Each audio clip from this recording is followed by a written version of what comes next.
Hello everybody, it's time to get your punk on. Before we get started on my update for panning punk, I'm going to ask you to please do all of the things. You know what they are. Alright, so this is technically my September update. I'm just running behind. It happens. This is a project that was created by Allie of Wonder in Alleyland, and she did it in collaboration with the Fantastic Ladies group on Facebook. You know, I'm going to have that all linked down below in the description box. The hashtag for this is hashtag panning punk. It started on January 1st and will end December 31st of this year. I was going to say 21st, but I don't know why. So she gave us a list of 20 prompts and allowed us to either repeat prompts or, you know, bring in some of our own stuff. However we chose to do it, it's a rolling style project. We started with 4 to 6 of her 20. We do monthly updates. I technically started at the end of January. So this should have been my end of September, but at least we're getting there. All right. I think that's all of the business. So let's talk about what we had going on here. In this, in last month, and, wow. Okay, the things that are currently in progress for this project. I have got the Nirvana song Breed. I switched from the song Allie had to that song, and I brought it in as something you don't really care about. I brought in the Benefit Gimme Brow in shade 2. Now, my goal with this was to just kind of finish it off. I had it open before I brought it in May. In the last month, I have used it 18 additional times, which brings me to 79 uses on this project. It is now at 9.2 grams. It was at 9.5 last month, started at 9.8. I've been getting pretty consistent usage on it, but here's what it's doing. Okay, so you can see it's kind of gloppy at the end there. That is where I'm getting the product from. It's not really on the wand itself, so I'm kind of just finagling it and then brushing to make it work. What I'm going to do is I'm going to continue using it until I actually leave. When we do the next update, hopefully back on track at the end of October, I will let you know how many more additional times I use this before I'm going to call this an empty, because it's getting hard to use. So I'm going to just throw it in the empties. You'll see it in that video.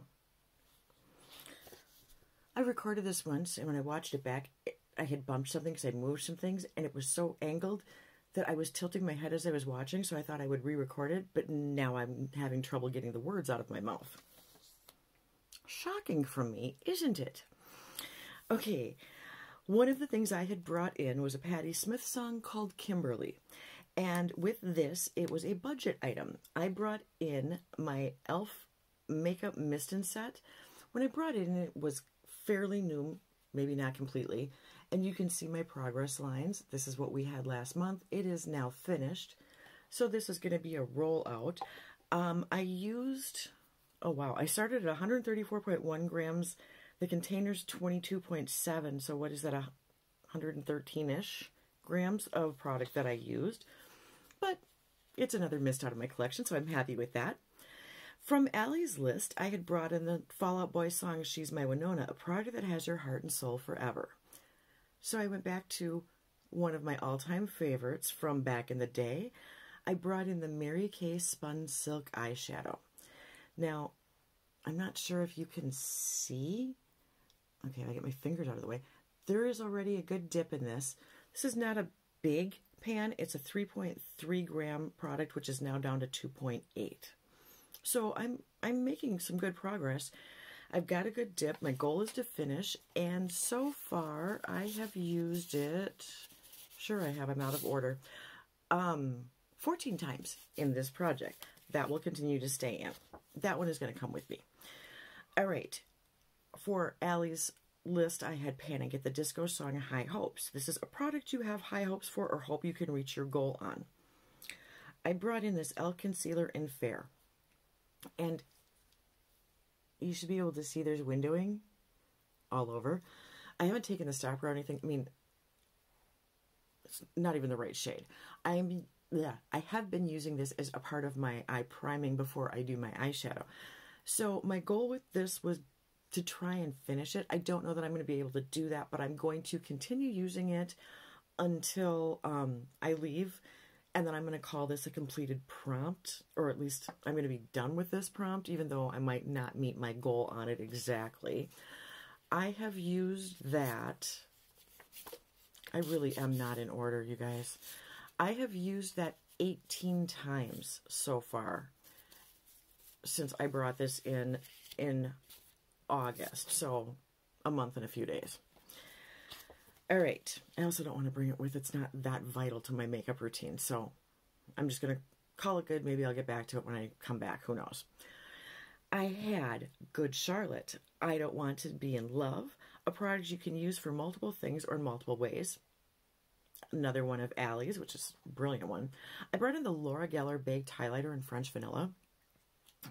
And mine has got a dip that... It is so hard to get this one to show you guys, but there you can kind of see this end is starting to slope off because I have used it so much. And I have it set for 40 uses in this project. I have another one of these in Arizona, so I didn't do weights because this one will stay here and I'll use that one when I get there to get the rest of my uses. I've got 18 so far. I'll have a few more before I leave, but it's not something that this one specific one isn't going to travel with me. I use it all the time. This is the one I use here. So I use it as a highlighter, but not further down. I use it to lift the edges of the eye, and it kind of hides this little puffy bag at the corner. I call it my old lady trick. So that is what we're going to do with that one. I've been using that consistently for years. Just something I picked up somewhere. I don't even know how I started doing it. Then last month, I did a really super long update focusing on the MC5. Several of the next products were songs from that update, and I know not everybody saw it because it was really long. But the first one that I had brought in was the song Ramblin' Rose, and that is a rose in your collection. I brought in the Huda Beauty Rose Quartz palette, which I had but had not used, and I thought that was a shame because it's a lovely palette. So I brought it in, with the exception of the icky shade that no one likes, as a No Pan Left Behind. So a lot of my pinkish looks have been out of this one. This is a completed goal, so that is going to just roll back into my collection.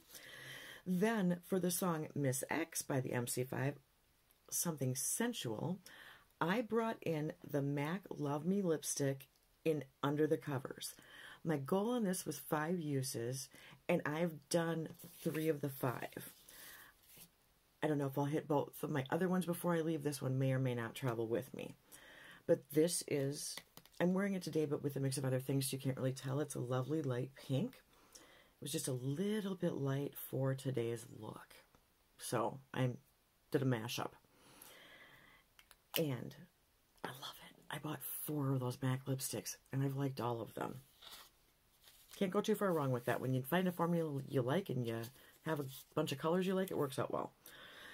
So then, the next thing I brought in is MC5's Looking at You, Something You Think is Beautiful. And I grabbed my Bitter Lace Beauty palette. Now, technically, these are all highlighters, but I have been using the bottom row, the actual highlighter-looking ones, for other things, and I brought in this top row. And my goal was to use each of those shades 3 times and try and use them in different ways. I think of these more as eyeshadows. I use them as eyeshadows, eyeliners, things like that. But they're lovely. So we have Burnish.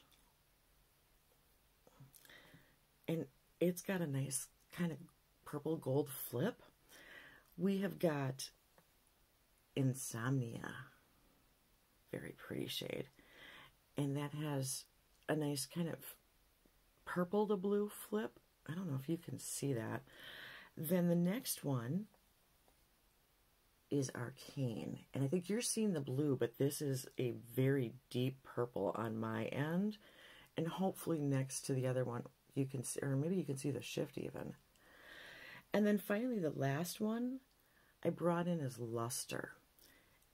This is so pretty. This has got a lot of pink in it. I really love this as an inner corner. So that is another rollout, because that is a completed prompt. Ugh. These things stay on pretty well, too. Okay. That was what I had going on in the project. A couple of things still remaining, but we're getting there. So what I've done in each of these updates is I have picked a topic or a band in the punk genre that I wanted to just talk about a little more. This month I decided to do The Clash. The song that Ellie has on the list is Should I Stay or Should I Go? And I thought, you know, you really can't do punk without The Clash, and I wanted to just talk about them a little bit more. This is a band that formed in 1976 in London, and they are considered part of the first wave of British punk. They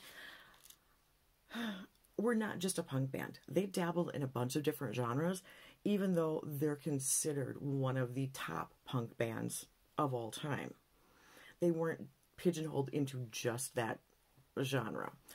Now, the band consisted of Joe Strummer on vocals and rhythm guitar, Mick Jones on vocals and lead guitar. Paul Simonon is their bassist. He's the one that came up with the name The Clash. And then you have Nicky Topper Heaton.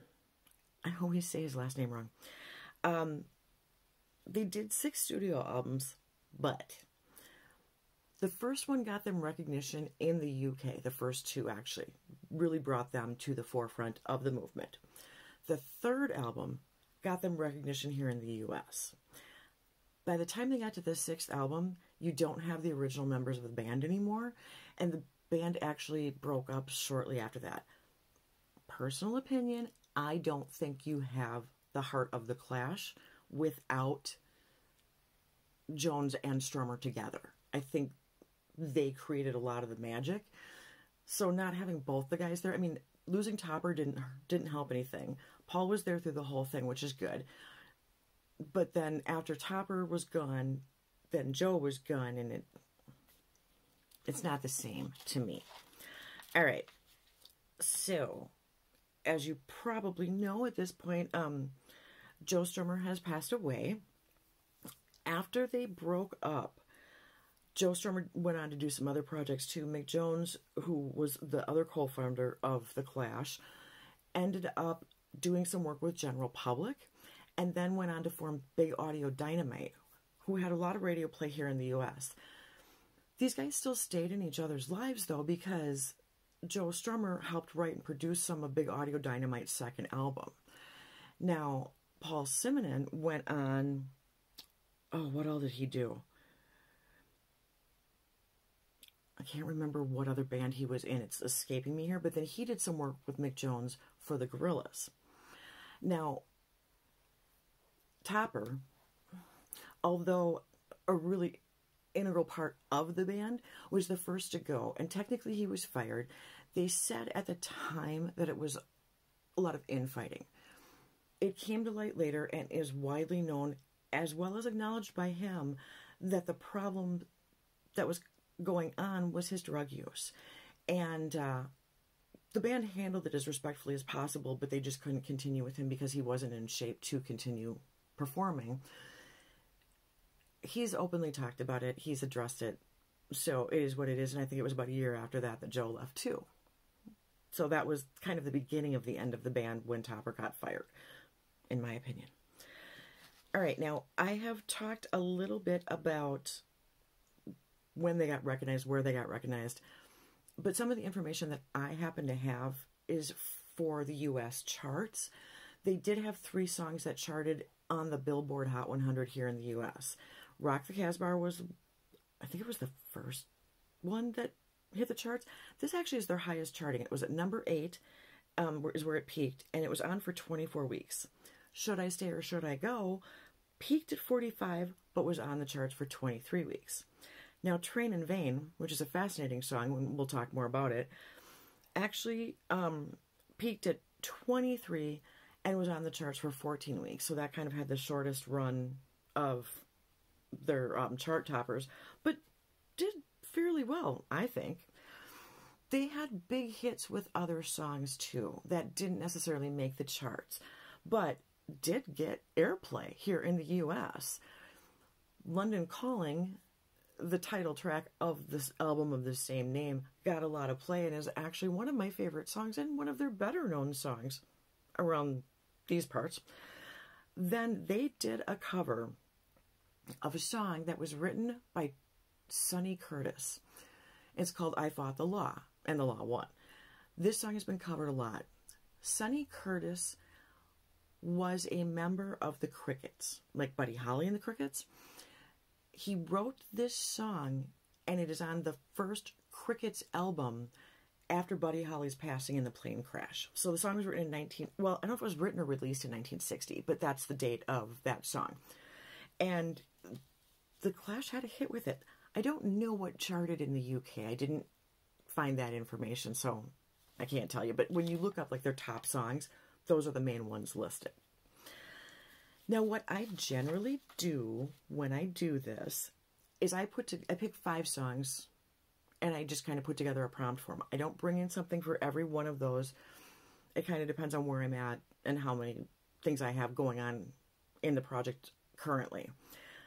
So I'm going to tell you what I threw in here, and then we're going to talk a little bit about what I'm bringing in and why. Should I stay or should I go? Allie put in and had the prompt for it, a product you aren't sure if you want to declutter or not. So I didn't mess with that. The second song I brought in is Jail Guitar Doors, which references last month's episode with MC5 and Wayne Kramer. The first line of the song is about Wayne Kramer. Now, the reason that Jail Guitar Doors is such an important song to me is because of the legacy of the song. Billy Bragg credited a lot of his musical influence, or even being a musician, to Joe Strummer. On the 5th anniversary of Joe Strummer's death, he started a program named Jail Guitar Doors as a way to honor Joe Strummer. And what it is, literally, is bringing guitars into prisons.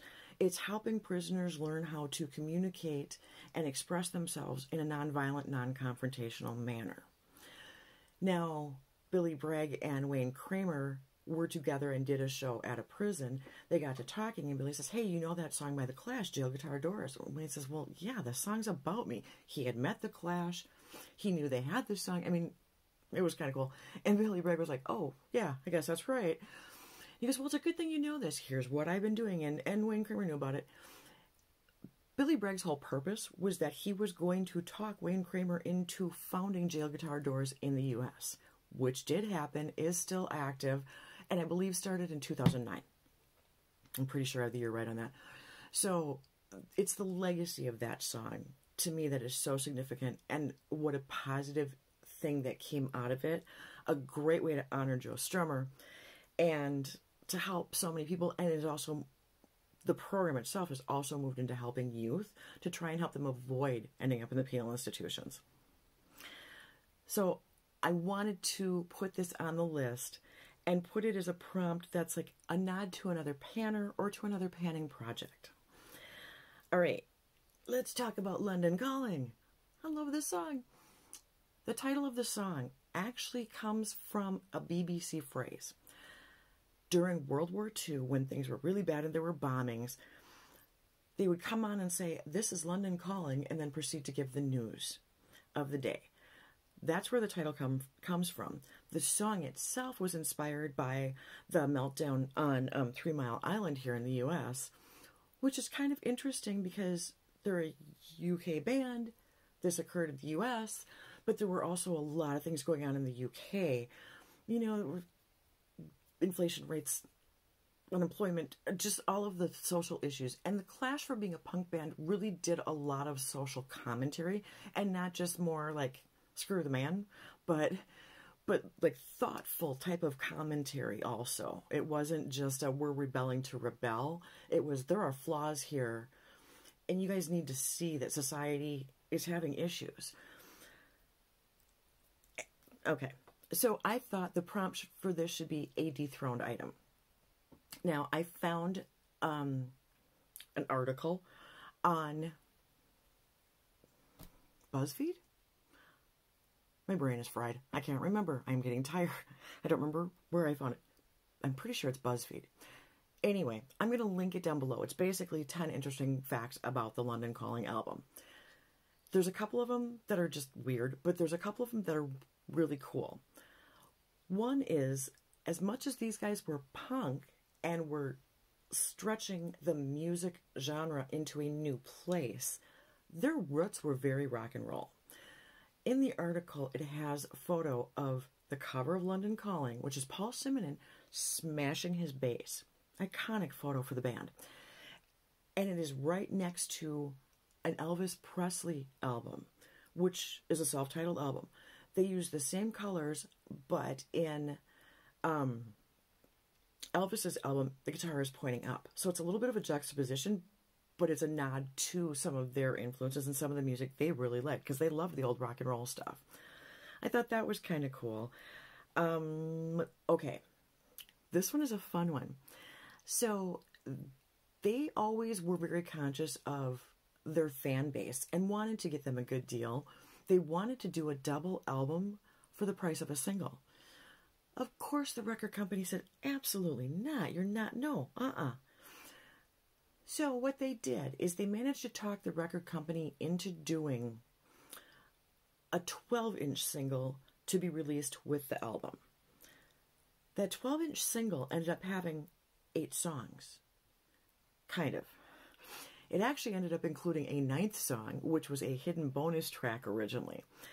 And I'll get to that in a second. So they ended up getting their double album in a way, but kind of had to fudge it with the record company. And they still got it at the price of a single album, which I thought was pretty cool. Now, in addition to everything else going on with the themes in London Calling, one of them that I chose to focus on for this is the idea of social displacement. And I thought as a nod to that, you could bring in a product that has been dethroned or displaced as your number one by another item. Now, let's talk about that hidden bonus track. That song is actually Train in Vain. The song was written last minute by Mick Jones about a breakup with his ex-girlfriend, and they ended up, like, it was going to be a promo thing. It wasn't even going to be a release. It was going to be free. So they ended up recording it as everything was being packed up and they were just about to leave. It was kind of penned last minute. It was recorded last minute. When the album was initially released, the first pressing didn't even list the song because it wasn't planned for it to be there. And it ended up being a huge hit for them. You know, gotta love those little gems that are kind of unintentional. And so I thought that should be the full title is Train in Vain, Stand By Me. So I thought that should be a product that let you down. Now, one of the things I don't do often, but will occasionally, is bring in a song that's a cover. For this, I did go with I Fought the Law, and I thought the prompt for this should be something from a brand that broke the rules. Be it good or bad, that would be a dealer's choice. Now let's talk about the few that I'm bringing in. I'm not bringing in one for everything. I've already mentioned that. What I am going to bring in is I'm going to bring in alleys. So, should I stay or should I go? A product that you're not sure if you want to declutter. I have the Rare Beauty Magnetic Spirit palette. This is an all shimmer palette, and it's the only eyeshadow I own from Rare Beauty. And I decided that I was going to put this in for 2 uses on each shade. It's a little bit reflective. But I'm going to give you swatches. So you have a blaze, and can you see the shift? It's kind of a duochrome. Oh, this is so hard to see under these lights. But it is definitely a pink. Okay, I think all you're seeing is a shine. Then you have Ignite. And it's a maroon-ish color, kind of. It's a very coral pink. There's a lot of orange to it on my end, but it's not a true orange. So then we have Power. And that is a really pretty purple. I really do like it. It's got a lot of depth to it. Then there is Clarity. And this is a buff shimmer. It's just kind of a creamy buff color. Really nice. And these stay on fairly well too. All right, we got 2 more. Get a dry finger here. Now, this is a true orange. This one is grounded.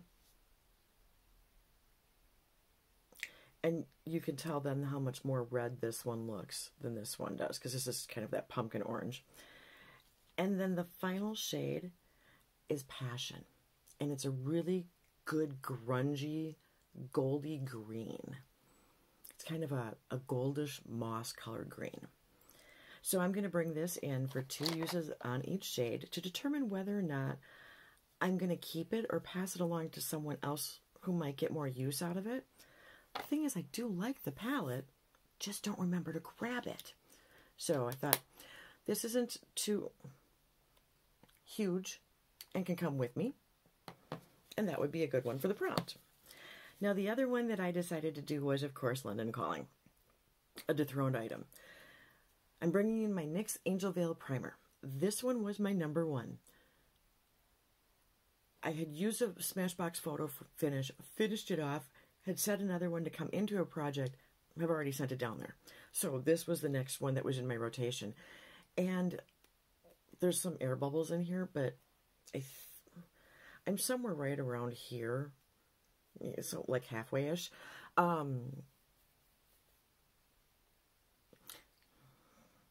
This is starting at 28.2 grams. My goal is going to be to finish this. And then I'm going to use that Smashbox. This one is acting a little strangely. When I use it, there's actually a little bit of a granular feel. There's something grainy in this that comes out with it. And I've never had that before with any of these. I don't know if I had it sitting too long. I'm assuming it's something I did. You know, that it's older or whatever, because I have never had that issue. So I definitely want to finish this off because I don't know if that means that it's going to turn or whatever. So that is the other one I am bringing in. All right. Now, here's how this is going to work. These 2 are going to come with me. Spun Silk is a finish goal. This one is tiny. It's in my Z palette. That's going to come with me. This is a maybe. These 2, wherever we end up with usage, I will just let you know how many more times I use them at the next update, but are not coming with. And this one, I have another one already there. So I've got my, what have I got? My 18 uses now. I will have a few more before I leave, but the rest of them will be on the other one of these. That is my update. Yay, I got through it this time. All right, I think that is everything. Thank you so much for spending some time with me and letting me ramble about one of my favorite bands. You know I love this punk stuff. I really hope that Allie comes back and does another round of this. But until next time, that is everything. See ya. Bye.